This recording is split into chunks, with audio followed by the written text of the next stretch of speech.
Fala galera conectada aqui no canal Fúria Rubro-Negra, sejam muito bem-vindos a mais um vídeo aqui no canal e hoje vamos falar sobre diversos assuntos aqui no vídeo, inclusive Dorival Júnior falando sobre a polêmica saída do Flamengo, falando também sobre jogadores que estavam em baixa quando ele chegou no Mengão, como Pedro e Everton Ribeiro. Vamos falar do não de Bruno Henrique para a diretoria do Palmeiras e também vamos falar da briga de Landim com a Conmebol pelo Maracanã. Mas antes, deixe o seu like, se inscreva em nosso canal e ative o sininho para notícias diárias do Flamengo. Vamos começar com o assunto aqui, Dorival Júnior e a saída do Flamengo. O Dorival Júnior que saiu do Flamengo, não tendo seu contrato renovado com a desculpa da diretoria, que o time teve baixos rendimentos no final do Brasileirão, explicou tudo o que aconteceu. E também falou que a diretoria estava a par de tudo. Ele deu essa entrevista no programa Bola da Vez da ESPN. Vou colocar esse vídeo aqui para a gente estar reagindo juntos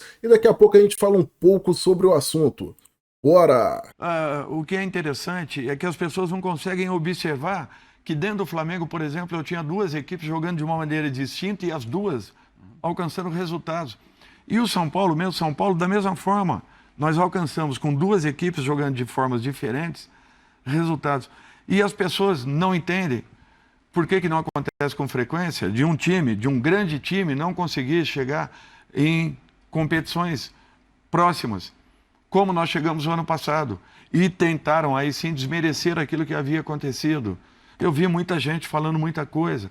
Eu vi muita gente falando que o Flamengo caiu de produção, que o Flamengo... Depois das conquistas. Depois das conquistas. Ninguém sabia que no jogo com o Corinthians, na decisão da Copa do Brasil, tinha 4 jogadores que não poderiam ter entrado em campo.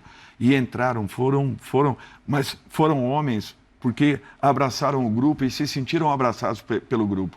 Se fossem dentro de uma normalidade, eles não entrariam em campo. O Vidal estava com a perna ela estava toda deformada. Ele terminou o jogo correndo um sério risco. Ninguém sabe disso. Ele foi por uma operação no dia seguinte, tendo que rasgar a perna para fazer uma liberação. A perna dele estava toda infeccionada. O Thiago Maia estava com uma dor terrível no joelho. Pedro havia tido um problema muito sério.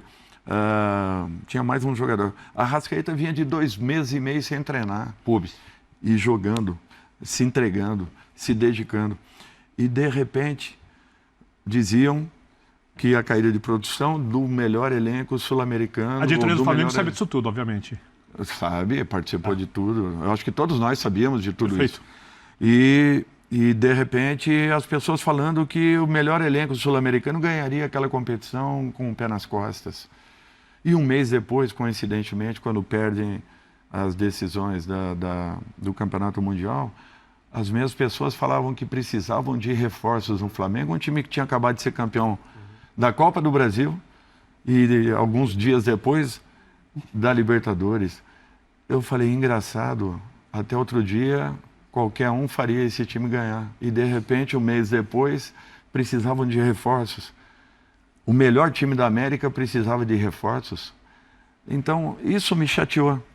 Eu falei, poxa, mas é maldade ou é algum outro predicado?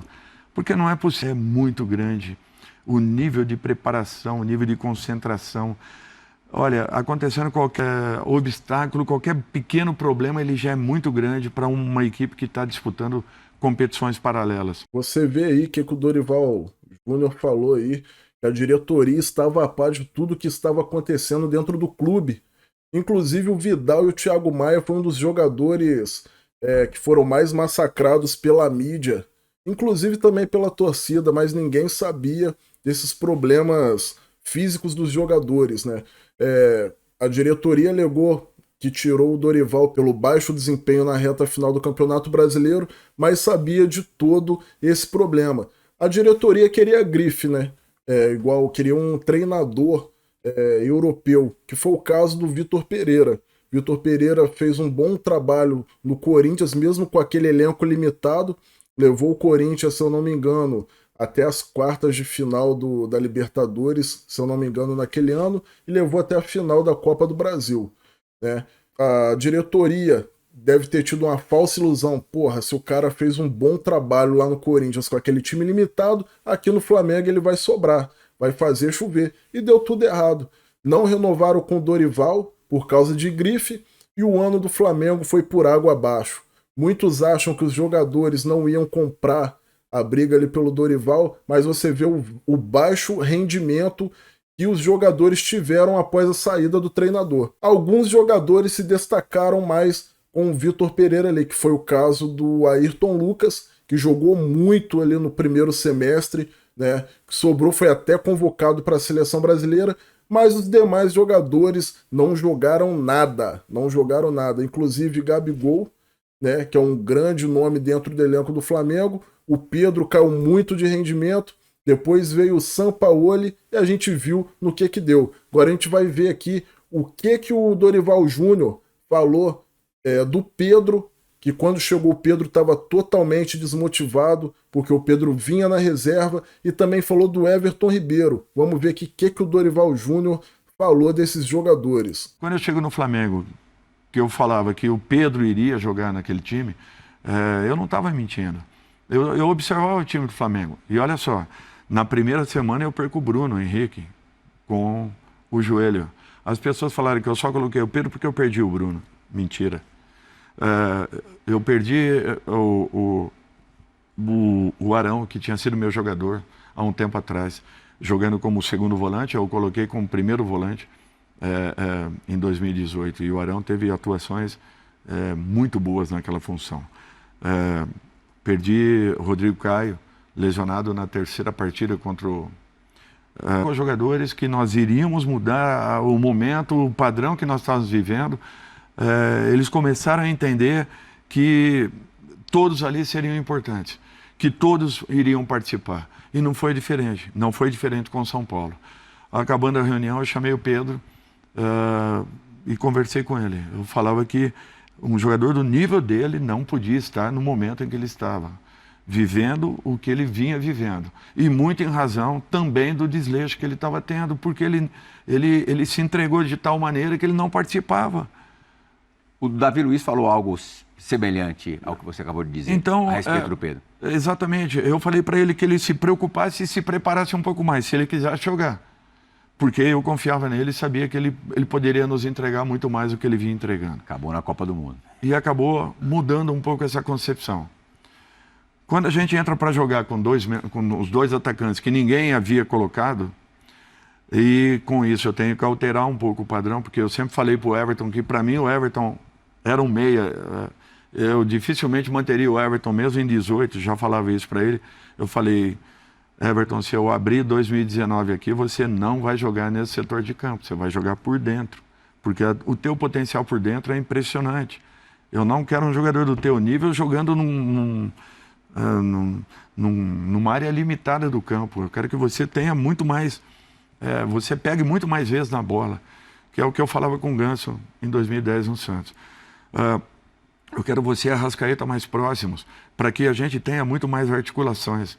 E com isso, o Thiago e o João Gomes um pouco mais fixos na contenção, na proteção. Anterior a isso, eu tinha Andrés, que vinha jogando demais. Então, quando você fala... todo esquema, ele tem os prós e os contras.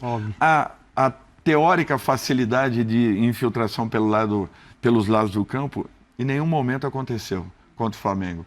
Em nenhum momento, porque nós tínhamos uma marcação. Everton saía pelo lado direito, João Gomes pelo lado esquerdo. Nós neutralizávamos qualquer possibilidade. O único time que havia envolvido a equipe do Flamengo era o São Paulo. Na semifinal da Copa do Brasil. Na semifinal da Copa do Brasil, que nós ganhamos de 3-1, exatamente. E você vê aí, né? Ele chegou até motivando jogadores que já não estavam mais jogando nada, como o Pedro.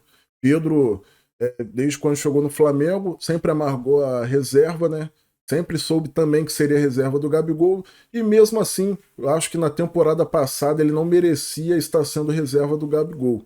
Acabou que o Dorival chegou e fez uma coisa inédita. Colocou os dois para jogarem juntos, e o resto a gente sabe o que deu. Foi um ano mágico ali do Flamengo. O Flamengo conquistou a Libertadores, inclusive com o gol do Gabigol. O Flamengo ganhou a Copa do Brasil, O Everton Ribeiro também, que não estava jogando muito bem, voltou a jogar bem naquele ano ali junto com o Dorival, e a diretoria optou por não renovar com o treinador. Agora, mudando de assunto aqui, vamos falar de Bruno Henrique. Acabou de sair aqui no Coluna do Fla que o Bruno Henrique já está encaminhada a renovação dele com o Flamengo. Vamos ler aqui, ó. Segundo a apuração da reportagem do Coluna do Fla, Bruno Henrique aceitou renovar o contrato com o Flamengo até dezembro de 2025, recebendo aumento salarial e bônus por metas alcançadas. O avanço na negociação ocorreu nas últimas horas e está prevista uma nova reunião no início da próxima semana para sacramentar o acordo. Vale destacar que Bruno Henrique recebeu 2 propostas para deixar o Flamengo, no qual o atual vínculo termina em dezembro deste ano. O Palmeiras, inclusive, ofereceu R$2 milhões de salário e 3 anos de contrato, mas o camisa 27 da Gávea priorizou a permanência no rubro-negro. Uma boa notícia aí pra gente, torcedor do Flamengo. Bruno Henrique, que era uma incógnita, muitas mídias futebolísticas falavam que o Bruno Henrique não ia retornar bem e o cara voltou voando, voltou até muito melhor do que jogadores que jogaram um ano inteiro no time do Flamengo. E também vamos falar aqui da briga de Landim com a Conmebol. Rodolfo Landim quer que o Flamengo jogue contra o Red Bull Bragantino no Maracanã, porém a Conmebol não quer ceder, não quer deixar. Até o jogo Flamengo e Vasco não seria no Maracanã, mas Rodolfo Landim conseguiu, mas ele não está conseguindo ali realizar o jogo Flamengo e Bragantino no Maracanã. Ele promete que esse jogo vai ser realizado lá, mas essa briga com a Conmebol vai se estender até lá porque vai ter o jogo da final da Libertadores entre Fluminense e Boca Juniors e eles alegam que querem preparar o gramado, querem preparar o estádio para a realização desse jogo. E essas aí são as últimas notícias do Flamengo. Quero que você deixe aqui nos comentários o que você achou das declarações do Dorival Júnior, o que você achou aí da renovação de contrato do Bruno Henrique com o Flamengo e o que você está achando dessa briga do Rodolfo Landim com a Conmebol pelo jogo Flamengo e Bragantino no Maracanã. Se você gostou do vídeo, deixa o like. Se ainda não é inscrito em nosso canal, se inscreve aí e ative o sininho para notícias do Mengão e curiosidades sobre o clube e jogadores. Até o próximo vídeo, saudações rubro-negras e valeu!